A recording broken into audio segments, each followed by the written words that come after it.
Oke, bismillahirrahmanirrahim. Assalamualaikum warahmatullahi taala wabarakatuh. Halo kawan semua dimanapun anda berada, kembali lagi berjumpa bersama Mang Akil. Maaf Mang, itu Ariel Mang, bukan Mang Akil. Oh, sorry Google, tidak ada maksud. Ya udah lanjutin aja Google. Ampun Mang, ampun. Sama Amang aja deh, biar sih tadi. Oke, siapa takut? Thank you Google. Oke, ini soalnya kayak gini. Berdasarkan Permenkes nomor 56 tahun 2014, dikatakan bahwa setiap rumah sakit kelas A harus memiliki izin operasional dari bla bla bla. A. Menteri Kesehatan, B. Menteri Keuangan, C. Pemerintah Pusat, D. Pemerintah Kabupaten, E. BPJS. Oke kawan-kawan, perlu kita ketahui bahwa Permenkes nomor 56 tahun 2014 ini berisikan tentang klasifikasi dana.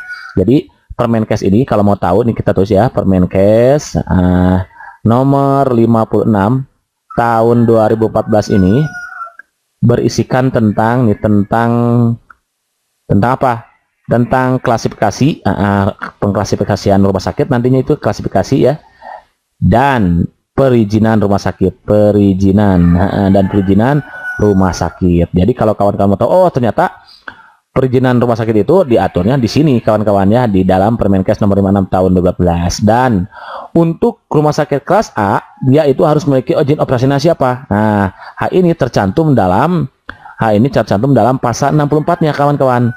Jadi Permenkes nomor 56 tahun 2012 dan pasal 64-nya kawan-kawan. Di mana di sana dikatakan bahwa izin operasional, izin atau ditulis dulu ya. Itu aja ya, nggak apa-apa ya kawan-kawan ya, biar tahu aja, biar nambah wawasan untuk kita bahwa izin mendirikan dan izin operasional rumah sakit kelas A dan rumah sakit, ada lagi rumah sakit, rumah sakit apa, penanaman modal, kok gini tulisannya, sorry terlalu bagus tulisannya ya. Penanaman modal asing, ada yang disebut nanti rumah sakit penanaman modal asing kawan-kawan, atau penanaman modal modal dalam negeri, modal dalam negeri kawan-kawan nih. Jadi selain penanaman modal asing ada juga penanaman modal dalam negeri kawan-kawan. Diberikan ini dia di sini nih. Diberikan menteri kawan-kawan, menteri setelah, tapi ada tapinya, setelah mendapatkan apa? Mendapatkan rekomendasi kawan-kawan. Rekomendasi dari pejabat gitu ya, yang berwenang di bidang kesehatan pada pemerintah daerah provinsi Pemprov ya, pada pemerintah daerah provinsi Pemprov, pemerintah daerah provinsi gitu kawan-kawan ya. Jadi ternyata nih untuk perizinan operasional rumah sakit kelas A itu berasal dari Menteri Kesehatan tentunya kawan-kawan ya, Menteri Kesehatan, tapi ada tapinya, setelah mendapatkan rekomendasi, setelah direkomendasikan dari pejabat yang berwenang di bidang kesehatan pada pemerintah daerah provinsi gitu kawan-kawan ya. Jadi direkomendasikan dulu, baru nanti oleh Pemprov, baru nanti kita mendapatkan izin operasional dari Menteri Kesehatan. Menterinya kan tentunya menteri yang membimbing rumah sakit itu kan Menteri Kesehatan gitu kawan-kawan. Understand? Steady, kesadi, mantap. Kalau mantap lanjut soal nomor berikutnya.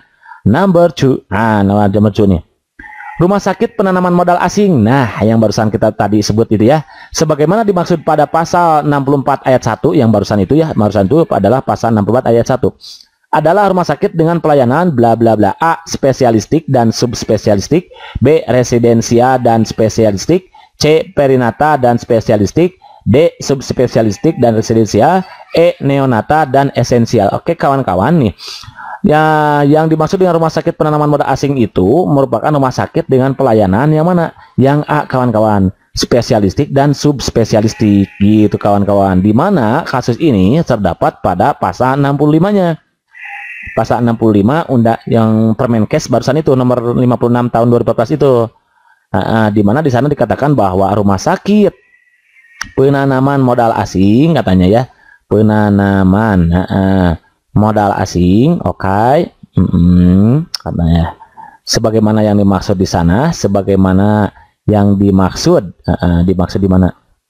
Dalam mana? Pasal 64 ayat 1 itu merupakan oke, kalau mau tahu nggak apa-apa ya, dibunyi pasal 65-nya nih. Merupakan rumah sakit dengan pelayanan spesialistik dan subspesialistik gitu, kawan-kawan. Tulis lagi itu ya. Capek makin nulis lagi ya. Nggak apa-apa di sini ya.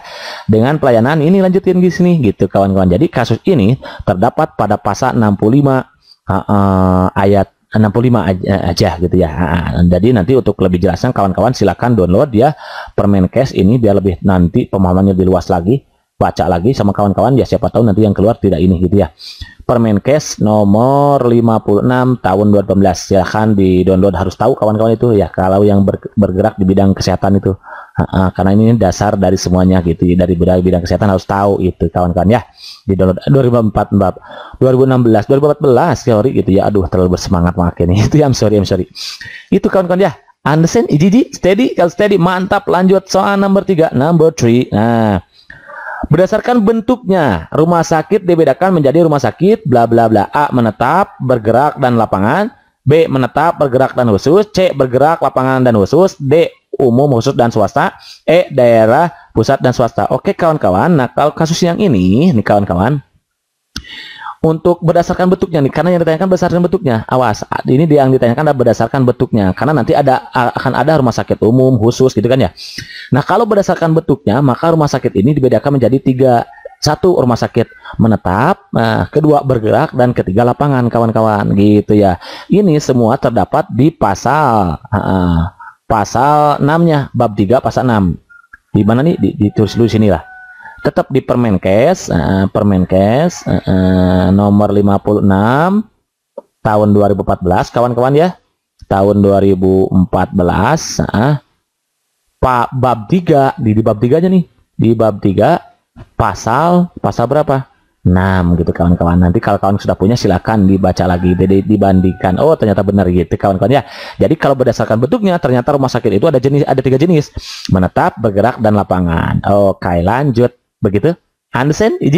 Steady, kalau steady mantap, mau mantap. Lanjut soal number 4. Rumah sakit yang didirikan di lokasi tertentu selama kondisi darurat. Nah, dalam pelaksanaan kegiatan tertentu yang berpotensi bencana merupakan rumah sakit bla bla bla. Awas nih. Jadi rumah sakit yang didirikan di lokasi tertentu selama kondisi darurat.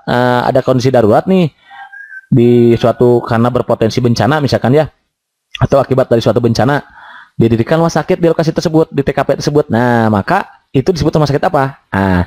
Menetap, B. Bergerak, C. Lapangan, D. Umum, E. Daerah. Ya, untuk kasus ini maka ternyata dia adalah definisi dari rumah sakit lapangan kawan-kawan gitu ya. Jadi definisi dari rumah sakit lapangan adalah rumah sakit yang didirikan di lokasi tertentu selama kondisi darurat dalam pelaksanaan kegiatan tertentu yang berpotensi bencana gitu kawan-kawan. Jadi ada bencana nih, maka dibuatlah rumah sakit lapangan gitu kawan-kawan kalau mau tahu. Nah seperti ini kan merupakan jenis rumah sakit berdasarkan bentuknya kan ya.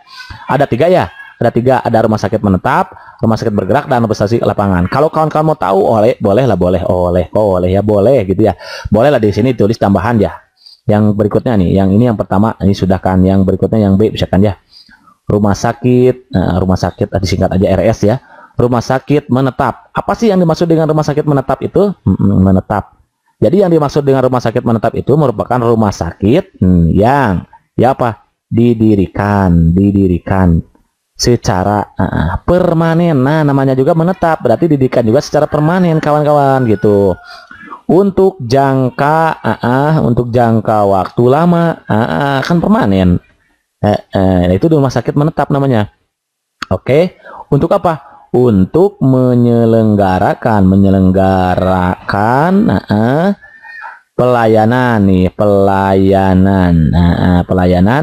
kesehatan perseorangan kawan-kawan, perseorangan gitu kawan-kawan ya, secara paripurna, secara paripurna, oke, gitu ya. Yang menyediakan, oke, yang menyediakan apa? Menyediakan, nah, menyediakan pelayanan rawat inap nih, pelayanan rawat inap. Nah, jadi kalau di rumah sakit menetap itu ada rawat inap, pelayanan rawat inap kawan-kawan, rawat inap, kemudian rawat jalan, berarti ya rawat jalan, dirawat terus di jalan gitu ya, enggak ya, maksudnya rawat jalan itu sambil gitu ya, sambil berjalan gitu ya, rawat jalan, rawat di jalan, kok rawat di jalan, sorry, rawat jalan gitu ya, enggak ada ya, rawat di jalan enggak ada.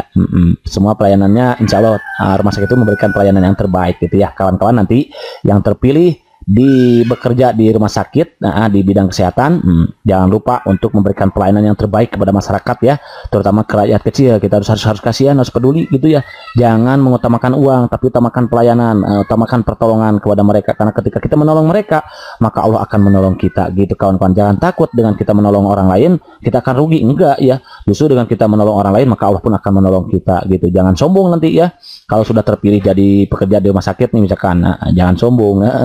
Layani masyarakat, ada uang ataupun gak ada uang gitu, layani aja, utamakan potongan kita kepada mereka yang membutuhkan gitu kawan-kawan ya. Jadi rawat jalannya bukan rawat di jalan, itu dosa itu ya, kalau dirawat di jalan gitu, teman-teman gak ada uang di jalan, dirawat tapi di jalan, itu dosa untuk kitanya ya. Kemudian rawat jalan dan gawat darurat, GD, gitu kawan-kawan ya. Itu definisi mengenai rumah sakit menetap. Nah, yang terakhir ada rumah sakit bergerakan. Ini rumah sakit berdasarkan bentuknya tadi ya. Nah, kalau yang dimaksud dengan rumah sakit bergerak, kawan-kawan kalau mau tahu nih ya, ini merupakan rumah sakit yang siap guna dan bersifat sementara. Kalau ini sifat sementara, kalau tadi mah permanen, kalau ini mah bersifatnya sementara. Kenapa bersifat sementara? Nih ada kenapanya.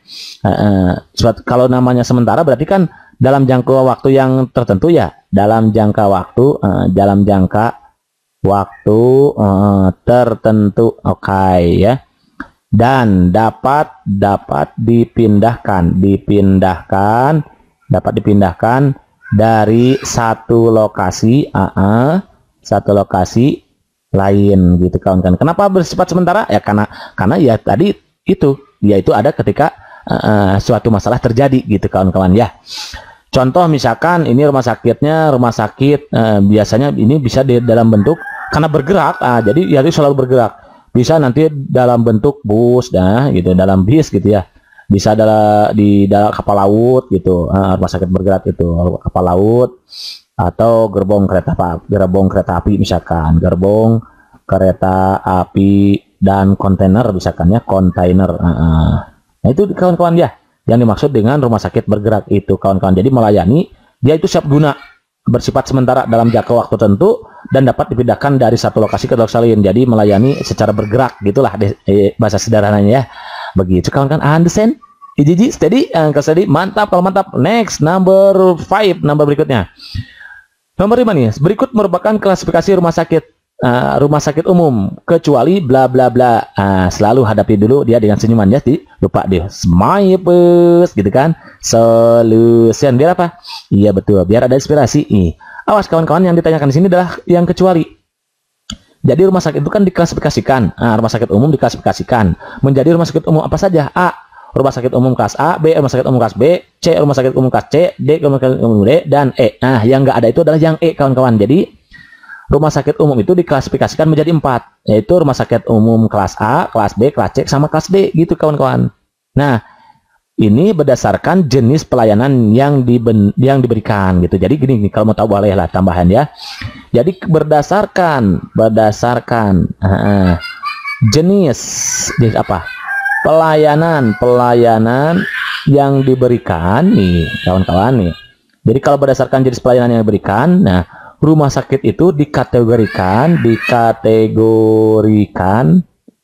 menjadi rumah sakit umum dikategorikan ke dalam rumah sakit menjadi ya rumah sakit umum dan rumah sakit khusus gitu kawan-kawan. Dan rumah sakit khusus berdasarkan jenis pelayanannya itu gitu kawan-kawan. Lalu rumah sakit umum ini, adapun rumah sakit umum ini atau lalu rumah sakit umum ini, sebagaimana yang dimaksud dalam pasal. Nah, ini terdapat di dalam pasal 12 kawan-kawan ya. Ini di dalam pasal 12-nya dia diklasifikasikan. Nah, rumah sakit umum itu diklasifikasikan menjadi mana? Rumah sakit umum kelas A, rumah sakit umum kelas B, C, D, dan E gitu. Hal ini diatur dalam pasal 12-nya. Sorry kawan-kawan, bukan yang ini ya. Sorry, yang ini yang pasal 12 ya. Jadi rumah sakit umum itu diklasifikasikan menjadi 4 jenis ya. Ada rumah sakit umum kelas A, rumah sakit umum kelas B, rumah sakit umum kelas C, rumah sakit umum kelas D. Nah, ini berdasarkan pasal 12 dalam Permenkes nomor 56 tahun 2014 itu. Kawan-kawan silakan dibaca lagi ya nanti. Bukan ini jadi ya. Jadi kalau ini mah berdasarkan jenis pelayanan yang diberikan nih. Kalau berdasarkan pelayanan yang diberikan, kalau tadi kan ada berdasarkan bentuk. Kalau berdasarkan bentuk ada 3, ada rumah sakit menetap, rumah sakit apalagi tadi? Ya bergerak, dan rumah sakit lapangan. Itu berdasarkan bentuk. Nah, kalau berdasarkan bentuk itu ada 3. Menetap, oke, gitu ya. Kemudian lapangan, dan bergerak. Nah, lalu nanti ada juga rumah sakit berdasarkan pelayanan. Pelayanan, kalau berdasarkan pelayanan, rumah sakit itu dibagi menjadi 2. Ada rumah sakit umum dan rumah sakit khusus gitu kawan-kawan. Nah, rumah sakit umum ini diklasifikasikan lagi gitu kawan-kawan, menurut pasal 12 gitu Permenkes nomor 56 tahun 2014. Nah, diklasifikasikan menjadi apa? Menjadi 4 gitu ya. Ada 4 rumah sakit umum kelas A, ada nanti kelas B, kelas C, sama kelas D. Nggak ada kelas E. Jadi yang nggak ada di sini adalah rumah sakit umum kelas E, karena yang ditanyakan kecuali. Begitu kawan-kawan, understand?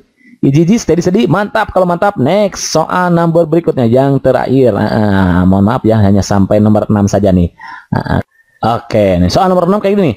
Penetapan klasifikasi rumah sakit didasarkan pada berikut ini kecuali bla bla bla. Nih awas, hati-hati, yang ditanyakan adalah A. Pelayanan, B. Sumber daya manusia, C. Peralatan, D. Bangunan dan prasarana, E. Kebersihan. Nah, kawan-kawan nih, ini yang bukan termasuk penetapan yang menjadi dasar penetapan klasifikasi rumah sakit itu adalah yang E. Kebersihan gitu kawan-kawan ya. Nah, hal ini semua diatur dalam pasal 13-nya. Jadi ini terdapat dalam pasal 13 Permenkes nomor 56 tadi ya. Nah, 56 tahun 2014. Nah, gitu kawan-kawan. Jadi pada pertemuan kali ini kita khusus spesial membahas Permenkes nomor 56 tahun 2012. Kawan-kawan harus tahu gitu ya. Jadi dalam pasal 13 ini dikatakan bahwa penetapan klasifikasi rumah sakit tadi ya itu didasarkan kepada satu pelayanan. Kalau pelayanannya bagus berarti klasifikasi rumah sakit juga bagus gitu ya. Kemudian sumber dayanya juga yang bagus, peralatan juga harus canggih, bagus juga, bangunan juga harus bagus juga kawan-kawan. Prasarananya harus bersih, rapi gitu ya. Tapi yang nggak masuk itu di sini kebersihan. Begitu kawan-kawan, understand? Jadi steady mantap. Terima kasih sudah menonton. Mang Akil mengucapkan selamat belajar, semoga berhasil. Amin. See you next.